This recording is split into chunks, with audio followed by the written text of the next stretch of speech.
राजपूत काल में शासन व्यवस्था में हमें विभिन्न अधिकारी मिलते हैं। राजा का पद जो है वो धर्मकुश था,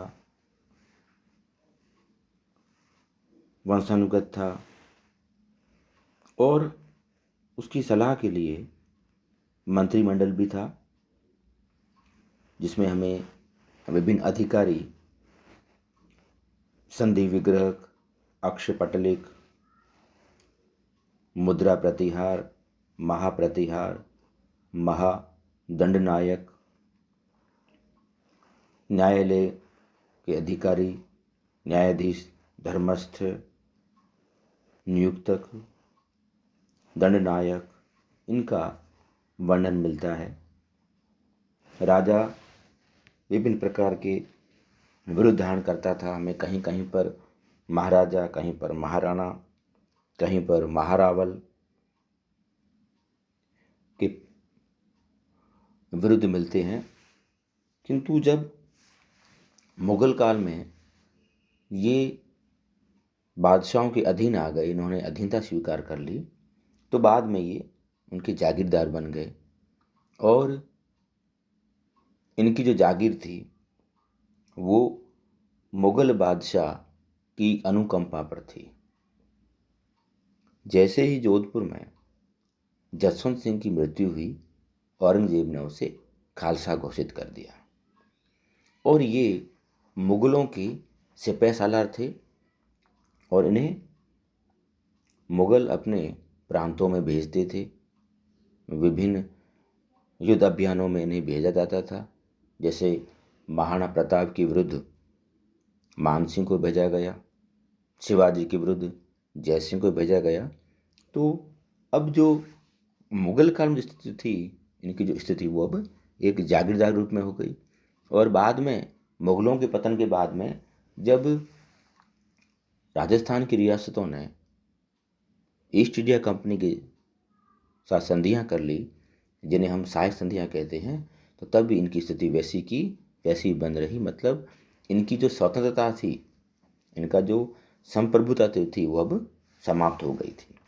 और इसके पीछे सबसे बड़ा जो कारण था वो गुप्त काल और उसके बाद में जो प्रथा प्रारंभ हुई, जो व्यवस्था प्रारंभ हुई, जिसे हमने नाम दिया गया सामंती व्यवस्था। क्योंकि सामंत भी भूमि के स्वामी थे, वो उस भूमि के स्वामी थे और धीरे धीरे राजा का पद कमजोर हो गया। सामंत जो व्यवस्था थी, उस काल के शासकों ने महाराजाधिराज, परमेश्वर, महासामंताधिपति, महासामंत, महाभद्रालिक, राजा, राजकुल, ठक्कर और रणक उपाधियां धारण की। इन उपाधियों से स्पष्ट है कि सामंतों का इस काल में विशेष प्रभाव था और इसने जो केंद्रीय प्रशासन जो व्यवस्था जो थी, जो राजा का जो पद की जो शक्ति थी, वो धीरे धीरे कम होती चली गई। यथार्थ में राजपूत सेना में अनेक सामंतों की सेनाएं सम्मिलित होती थी। उदाहरणार्थ नागभट्ट द्वितीय की ओर से चाटू के गोहिल, सौराष्ट्र के चालुक्य, भंडार के प्रतिहार, शाकंभरी और प्रतापगढ़ के चौहान सामंतों की सेनाओं ने युद्ध किया था। इसी प्रकार रामभद्र और भोज प्रथम को अपने सामंतों की सेनाओं से बड़ी सहायता मिली थी।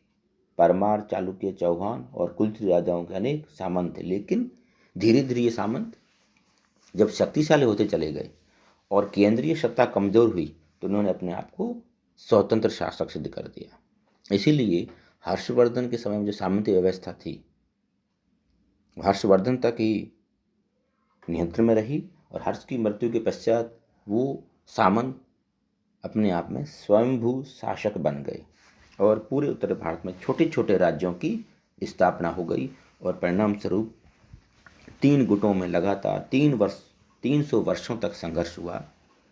पाल, राष्ट्रकूट और प्रतिहार। राजपूत शासक अपने अधिकारियों और संबंधियों को कुछ भूमि का भाग दे देते थे। उन्हें नकद वेतन नहीं दिया जाता था। यह भूमि सामंतों को जीवन भर के लिए दी जाती थी किंतु सामंतों के उत्तराधिकारी भी इसका उपभोग कर सकते थे। खेती का कार्य शूद्रों के हाथ में था और वे भूस्वामी के उत्पादन का एक निश्चित भाग कर के रूप में देते थे। सामंत सेना की टुकड़ियां रखते थे जो आवश्यकता के समय अपने अधिपतियों की सहायता के लिए भेजते थे। किंतु कई बार हमें ऐसे उदाहरण भी मिले जब इन्होंने मना कर दिया और परिणाम स्वरूप राजा की शक्ति क्षीण होती चली गई। उन्हें विशेष अवसरों जैसे राजा के जन्मदिन पर स्वयं राजसभा में उपस्थित होना पड़ता था। कभी कभी सामंत अपनी पुत्री का विवाह भी अपने अधिपति अथवा उसके पुत्र से करता था। वह प्राय अधिपति के सिक्के ही काम में लाता था और अपने अधिपति का नाम अपने अभिलेखों में भी अंकित करवाता था। कुछ सामंतों को अत्यधिक अधिकार प्राप्त थे और कुछ को अत्यंत कम। जो सामंत युद्ध में पराजित होकर आधिपत्य स्वीकार करते थे उन्हें बहुत कम अधिकार प्राप्त होते थे, किंतु शक्तिशाली सामंतों को बिना अधिपति की अनुमति प्राप्त किए भूमिदान देने का अधिकार प्राप्त था। ऐसे सामंतों को कि अनेक उपसामंत होते थे। छोटे सामंतों को अपनी शासन व्यवस्था में परिवर्तन करने के लिए अपने अधिपति से अनुमति लेनी पड़ती थी। बड़े सामंत अपने आप को महामंडलेश्वर अथवा महासामंत कहते थे। छोटे सामंत राज सामंत, राणक, ठाकुर अथवा भोक्ता कहलाते थे। जब छोटे छोटे राज्य स्थापित हो गए तो अधिपतियों को इन सामंतों की सेना की बहुधा आवश्यकता होने लगी। विशेष रूप से 1000 ईस्वी के उपरांत के पश्चात ये स्थितियां जो है वो उत्पन्न होनी प्रारंभ हो गई थी।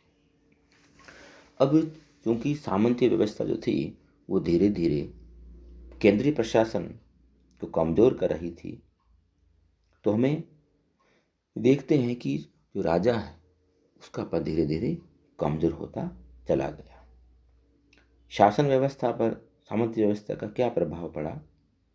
सामंत व्यवस्था में केंद्रीय अधिकारियों की आवश्यकता नहीं रही। अधिकतर शासन का कार्य सामंत और उनके नियुक्त किए हुए कर्मचारी चलाते थे। इन सामंतों को अपने न्यायालय और कार्यालय होते थे।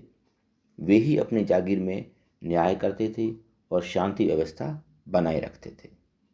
संभवतः वह अधिकारी जो सामंतों पर नियंत्रण रखता था तंगपाल कहलाता था। वह अपने अधिपति की ओर से अधिकार पत्रों पर हस्ताक्षर कर सकता था। राज व्यवस्था इस काल में भूमिकर को उडग, उद्रंग, भाग अथवा दान कहा जाता था। यह उत्पादन का छठा भाग होता था, लेकिन ये एक व्यावहारिक पक्ष नहीं था। उत्पादन का छठा भाग नहीं बल्कि कई ज़्यादा बड़ा हिस्सा लिया जाता था। जब अन्न के स्थान में धन देते थे तो उसे हिरण्य कहा जाता था। अधिपतियों, सामंतों या राज कर्मचारियों को जो फल, दूध, शाक आदि उपहार रूप में दिए जाते थे उसे भाग कहते थे। चुंगी को गुल, शुल्क अथवा दान कहते थे। जुर्माना को दंड कहा जाता था। इसके अतिरिक्त लिए जाने वाले करों को आमाध्य कहा जाता था। प्रशासकीय भाग कुछ प्रदेश ऐसे थे जिनका शासन प्रतिहार राजाओं के अधिकारी चलाते थे। उन पर सामंतों का कोई अधिकार नहीं था। भुक्ति सबसे बड़ी प्रशासनिक इकाई थी। उसके नीचे मंडल, विषय और पाठक थे। बहुधा एक पाठक में 12 गांव होते थे। किलों के रक्षकों को कोटपाल कहा जाता था। नगर में एक अराजकीय गांव परिषद होती थी। संभवतः इसके मंत्री को कर्णिक कहा जाता था। यह गैर सरकारी परिषद पंचकुल कहलाती थी। प्रतिहारों के समय में पंचकुलों को भूमि की रजिस्ट्री करने का अधिकार था तथा वह मुकदमों का फैसला भी करती थी। कभी कभी ग्राम वृद्ध जिन्हें महाजन कहा जाता था प्रशासन में अपना योगदान देते थे। चुंगी की चौकी को मंडपिका कहा जाता था और उसके अध्यक्ष को कौप्तिक।